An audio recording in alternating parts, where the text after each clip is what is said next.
নমস্কার, সকলকে জানাই সাদর অভ্যর্থনা। হিন্দু ধর্মমতে মোক্ষদা একাদশী এক অত্যন্ত পবিত্র তিথি।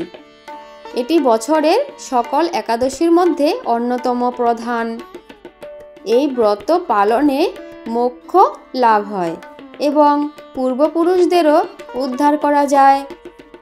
প্রতি বছর অঘ্রাণ মাসে বা মার্গশীর্ষ মাসের শুক্লপক্ষের একাদশীতে এই ব্রত পালন করা হয়। আজ আমরা জানব 2025 সালের মোক্ষদা একাদশী কবে, এর ব্রত কথা ও মাহাত্ম্য কী এবং পালনের সঠিক সময় কোনটি। 2025 সালে মোক্ষদা একাদশী ব্রত পালিত হবে 1 ডিসেম্বর সোমবার।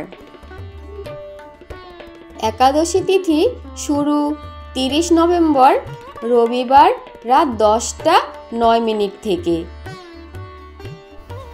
একাদশী তিথি সমাপ্ত 1 ডিসেম্বর সোমবার রাত 9:26 পর্যন্ত। এখন আমরা জানব মোক্ষদা একাদশী ব্রত মাহাত্ম্য। মোক্ষদা শব্দের অর্থ হল মুক্তিদানকারী। এই ব্রত পালনের মাহাত্ম্য স্বয়ং শ্রীকৃষ্ণ যুধিষ্ঠিরকে বর্ণনা করেছিলেন।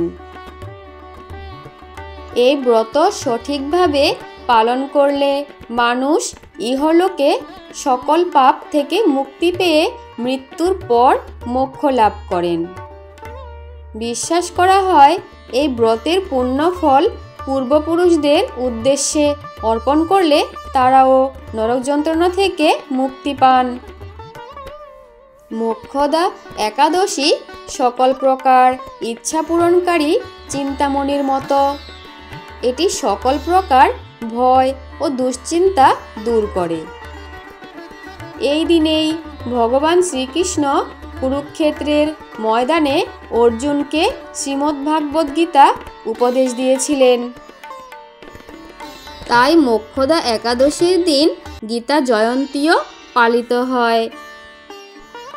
চলুন তাহলে এবার মোক্ষদা একাদশীর পৌরাণিক ব্রতকথাটি সংক্ষেপে শোনা যাক। প্রাচীনকালে চম্পক নগরে বৈখানস নামে এক ধার্মিক রাজা রাজত্ব করতেন। তার রাজ্যে সকলেই সুখে ছিল। একদিন রাতে রাজা এক স্বপ্ন দেখলেন। তার মৃত পিতা নরকে ভীষণ কষ্ট পাচ্ছেন। এই স্বপ্ন দেখে রাজা অত্যন্ত ব্যাকুল হয়ে পরদিন সভার সকল বিদ্বান ব্রাহ্মণ ও ঋষিদের কাছে এর কারণ জানতে চাইলেন।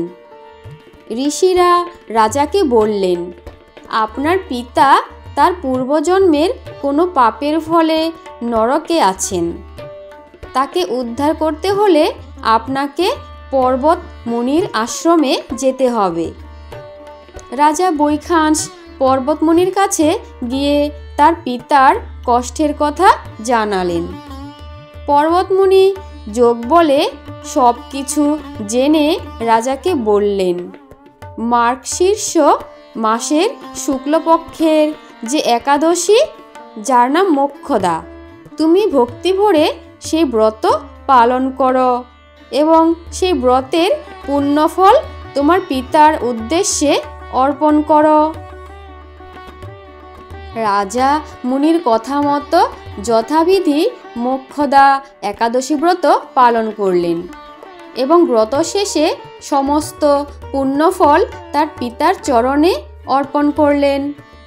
পুণ্যফল পাওয়া মাত্রই রাজার পিতা নরক থেকে মুক্ত হয়ে স্বর্গলোকে গমন করলেন এবং রাজা বৈখানসকেও আশীর্বাদ করলেন।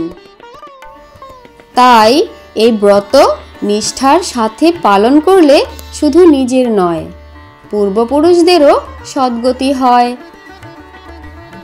একাদশী ব্রত পালনের পরদিন অর্থাৎ দ্বাদশী তিথিতে নির্দিষ্ট সময়ের মধ্যে ব্রত ভঙ্গ করা বা পালন করা আবশ্যক। পারণের তারিখ হলো 2 ডিসেম্বর মঙ্গলবার, আর পারণের সঠিক সময় হলো সকাল 6টা 9 মিনিট থেকে সকাল 9টা 37 মিনিট পর্যন্ত। তাহলে এখন আমরা জেনে নেব পারণের নিয়ম। 1. উপবাসের পরদিন সকালে স্নান সেরে পরিষ্কার বস্ত্র পরিধান করতে হবে।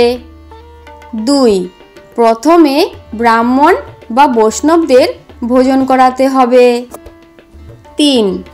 এরপর নিরামিষ খাদ্য যেমন ফল, সবজি, চাল ইত্যাদি গ্রহণ করে ব্রত ভঙ্গ করতে হবে। 4. পারণের সময় তুলসী মঞ্জরি বা চরণামৃত গ্রহণ করা শুভ। সকলের জীবন মোক্ষদার কৃপায় শান্তিময় হোক। হরে কৃষ্ণ। তাহলে আজকের ভিডিওটা এই পর্যন্তই। যদি ভিডিওটা ভালো লেগে থাকে তাহলে লাইক, কমেন্ট, শেয়ার ও আমার চ্যানেলটা সাবস্ক্রাইব করে পাশে থাকার অনুরোধ রইল। সবাই ভালো থাকবেন, সুস্থ থাকবেন। দেখা হচ্ছে পরবর্তী আবার অন্য নতুন কোনো ভিডিওতে। সবাই ভালো থাকবেন। জয় শ্রীকৃষ্ণ।